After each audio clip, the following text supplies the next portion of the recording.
Do either of you feel like you have ended racism with your existence? Absolutely not. I'd love if I could. What's it like to be young, gifted, and biracial? Brianna, how would you define your biracial identity? Well, I would say that being biracial is very interesting because I have the benefit of being a part of two completely different cultures. So on my mom's side, she is also biracial. She's Puerto Rican and white. And I very much grew up in a lot with my mom's side of the family. So I have the benefit of getting to know all of these Puerto Rican foods and the culture and the language and all of these amazing things and all of my family members and how they go about their lives. And then on my dad's side, his whole family's from Barbados. And so that's completely different and they have a completely different way of living their lives.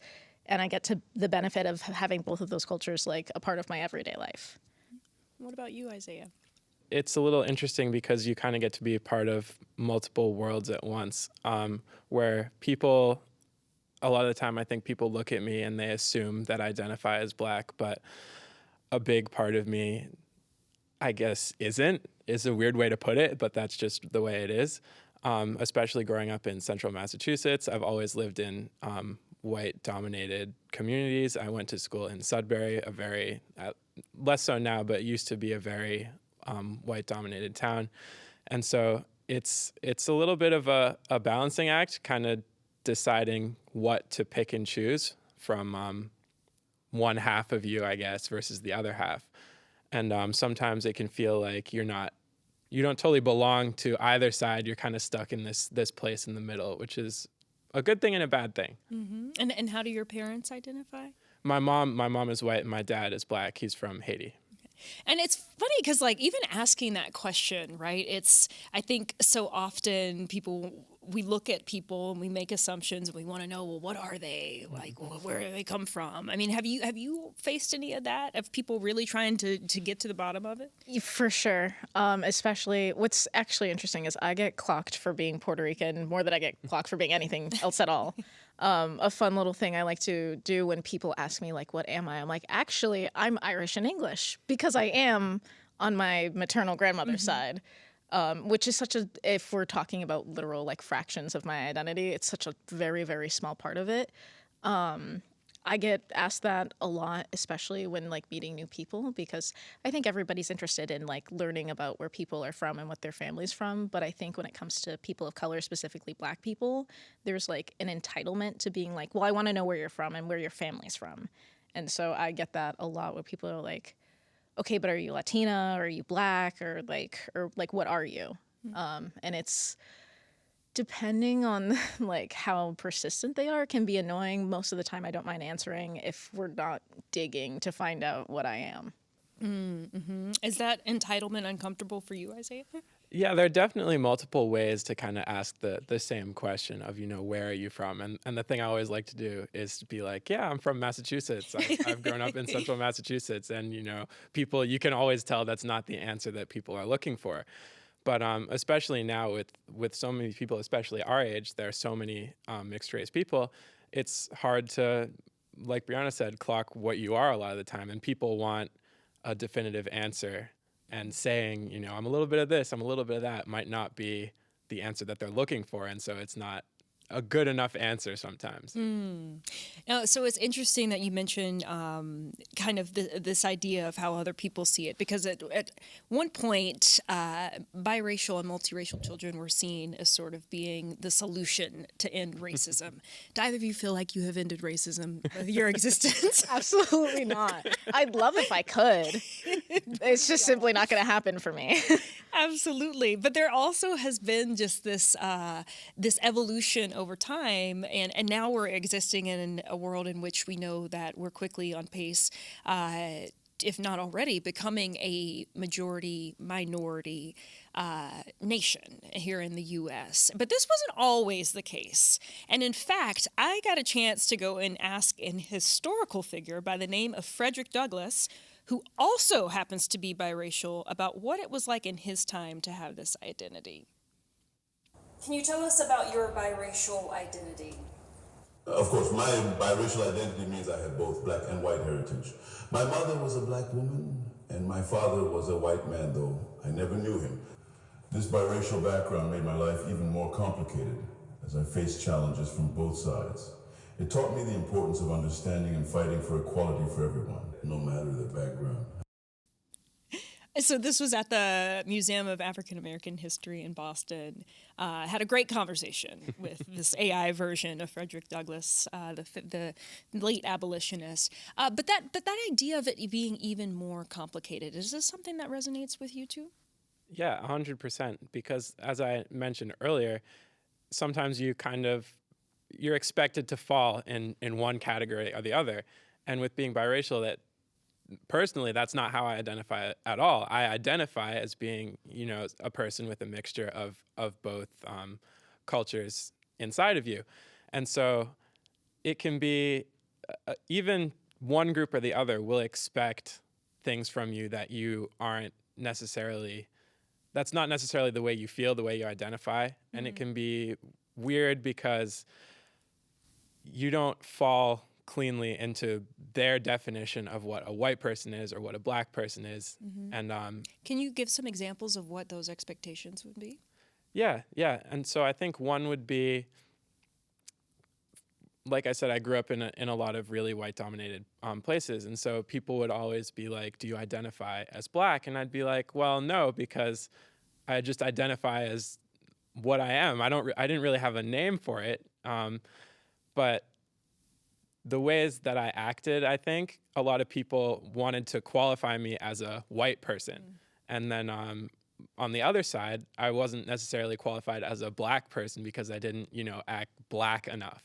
And so you're kind of on a balancing act because you're one or the other. And the way I've always looked at it is I'm neither. I'm a mixture of both, but that's not really sometimes a good enough answer for either side. Mm-hmm.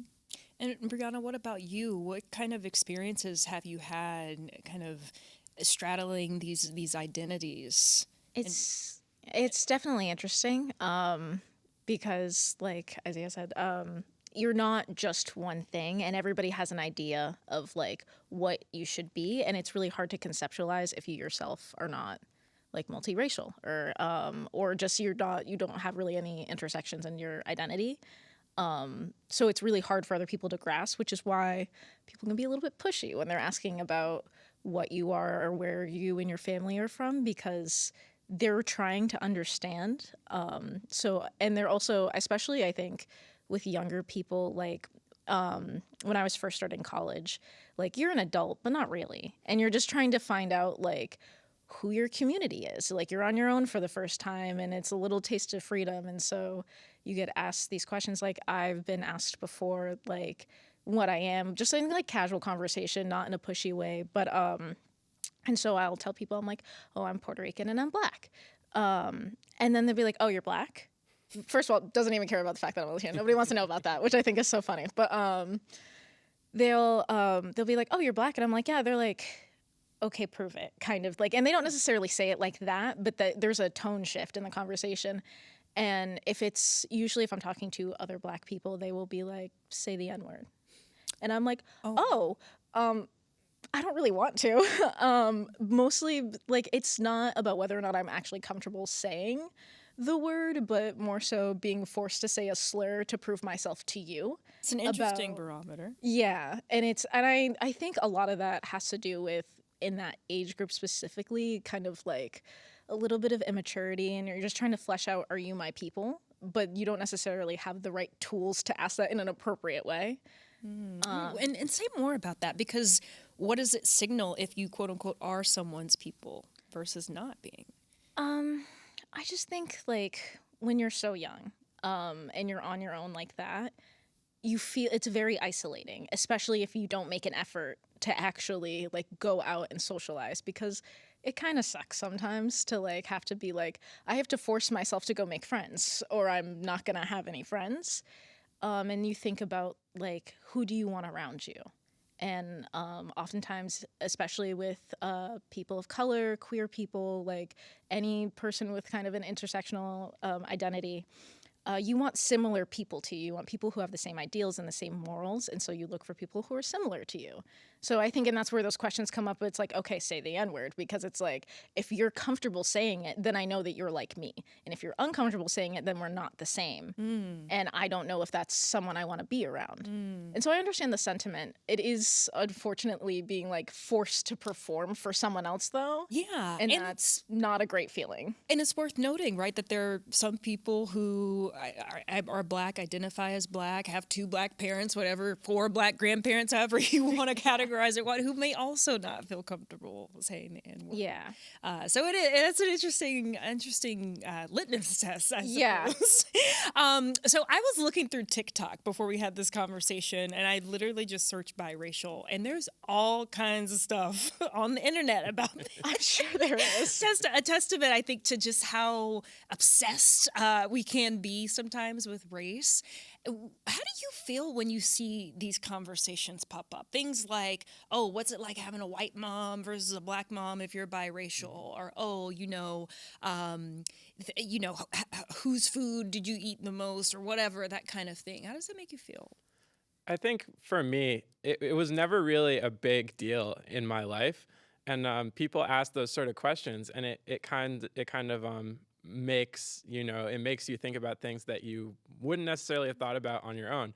Like growing up, I never really had to question myself, like, am I acting white, or am I acting Black, or what parts of my life are this and what parts of my life are that. But then people ask you questions like that, and it kind of makes you stop and ask these questions maybe for the first time when they weren't even things that I had thought about.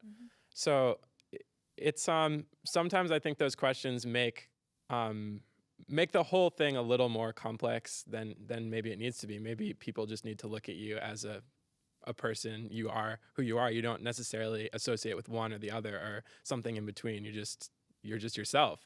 And the best way to learn about you is just to learn about yourself instead of trying to project what you think the person should look like, should act like, stuff like that. And this has come up a lot in pop culture recently. We saw this with former Vice President Kamala Harris, as well as the rapper Drake and everything that Kendrick Lamar was saying about him and the beef, former President Barack Obama. And it can go a number of ways, because sometimes there's this thought of the not fitting in or being forced to be in one box or another. Then there's also the respectability part that we see of it. Sometimes there's more acceptance of people who maybe have a lighter skin tone, or they may speak a certain way, they've been socialized a certain way. How do we get to this place? I hear what you're saying, Isaiah, about humanizing people. And how do we get to this place of just recognizing that as part of the Black experience in its entirety? That's a very interesting question. Sorry, I was Push just his hair back. I was like fully absorbing what you were saying. So it's interesting. And I know that the conversation is mostly around like being biracial, but I'm just thinking about all the intersectionalities, because it really comes down to people need to label people because it makes them feel comfortable knowing about things. And not everybody is comfortable with the label, and that's a different discussion. But like, I need to know what you are. I need to know like who you like and like what you identify as like a person. Like, are you Black? Are you white? Are you a woman? Are you a man? Are you gay? Are you straight? Like, I think it makes people comfortable to know that they know all of the variables and they have all of their T's crossed and their I's dotted and all of that. And I think that we really forget about the fact that we're talking about people. I think that when you interact with individuals, it's a lot easier to see them as human. But when we're online and we're talking about pop culture things, people don't seem as real. And so it's a lot easier to like ask these questions and to strangers or online about everyone, because they don't feel real to you. And it's only when we're like sitting down and having conversations like these where it's easier to humanize someone and be like, you're also a person with your own life experiences and you identify how you want to identify, and that's not necessarily my business. And you're welcome to share that with me, but it's not necessarily something I need to be asking you about and interrogating. Like, I'm not entitled to know about your identity just as much as you're not entitled to know about my identity, and he's not entitled, and everybody else. So. And Isaiah, your closing thoughts. I feel like on that question we were just talking about, a lot of the time people want to project onto other people, and they want to know if they can project some part of themselves So especially here in Boston, a big basketball city with Jason Tatum is a great example of this. And a lot of people in the NBA are like, Jason Tatum, he's not, your stereotypical black. He's mixed race, and a lot of people from, I think, both sides have a hard time deciding whether that's a good thing or not from their opinion. And it goes to show, as Brianna was saying, it's a lot easier to project these things and to say these things to people who aren't right in front of you. And we spend so much of our time online now that it's so difficult to remember all the time that, the people you're talking about, the Jason Tatums, the Patrick Mahomes, they're people too. And yeah, they're famous, but that doesn't mean that they might not hear what people are saying and react in it in the same ways that we've been talking about. So I think it's really just important to remember that everyone is a real person at the end of the day, and maybe people just want to be seen for themselves instead of being classified as something. Well, Isaiah and Brianna, we see you, and we thank you so much for being here today. Thank Thank you you so much.